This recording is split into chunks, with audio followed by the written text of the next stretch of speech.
दोस्तों, एक बार गौतम बुद्ध वैशाली नगर में धर्म प्रचार के लिए जा रहे थे। जो वो नगरी के बीचों बीच से गुजर रहे थे तो उन्होंने देखा कि कुछ सैनिक तेजी से भागती हुई एक लड़की का पीछा कर रहे हैं। वह डरी हुई लड़की एक कुएं के पास जाकर खड़ी हो गई। वह हाँफ रही थी और प्यासी भी थी। बुद्ध ने उस बालिका को अपने पास बुलाया और कहा कि वह उनके लिए कुएं से पानी निकाले, स्वयं भी पिए और उन्हें भी पिलाए। इतनी देर में ही सैनिक भी आ पहुंच गए। बुद्ध ने उन सैनिक को हाथ के संकेत से रुकने को कहा। उनकी बात पर वह कन्या कुछ छेपती हुई बोली, महाराज, मैं एक अछूत कन्या हूँ। मेरे कुएं से पानी निकालने पर जल दूषित हो जाएगा। बुद्ध ने उसे फिर कहा, पुत्री, बहुत जोर से प्यास लगी है, पहले तुम पानी पिलाओ। इतने में वैशाली के राजा भी वहां आ पहुँचे।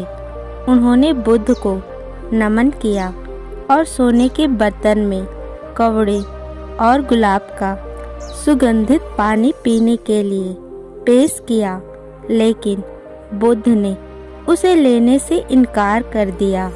बुद्ध ने एक बार फिर उस बालिका से अपनी बात दोहराई। इस बार बालिका ने साहस बटोरकर कुएं से पानी निकालकर स्वयं भी पिया और गौतम को भी पिलाया। पानी पीने के बाद बालिका से भय का कारण पूछा। कन्या ने बताया, मुझे संयोग से राजा के दरबार में गाने का अवसर मिला था।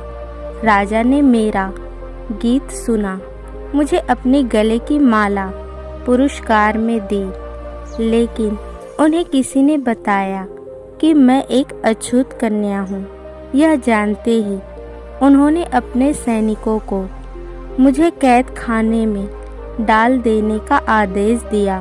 मैं किसी तरह से उससे बचकर यहाँ तक पहुँची थी कि आप मिल गए। इस पर बुद्ध ने कहा, सुनो राजन, मैं चाहता हूँ कि मेरी इस बात को हमेशा याद रखना कि किसी भी इंसान की पहचान उसके धर्म या जाति से नहीं, बल्कि उसके गुणों और कर्मों से होती है। जिस बालिका से मधुर कंठ से निकली गीत का आपने आनंद उठाया, उसे पुरस्कार दिया। जिसके कार्य इतने अच्छे हैं, वह अछूत हो ही नहीं सकती। यहाँ पर नीची सोच और छोटे कार्य करके अछूत होने का परिचय तो आपने दिया है। इसलिए मेरी नज़रों में यह कन्या नहीं, बल्कि आप अछूत है।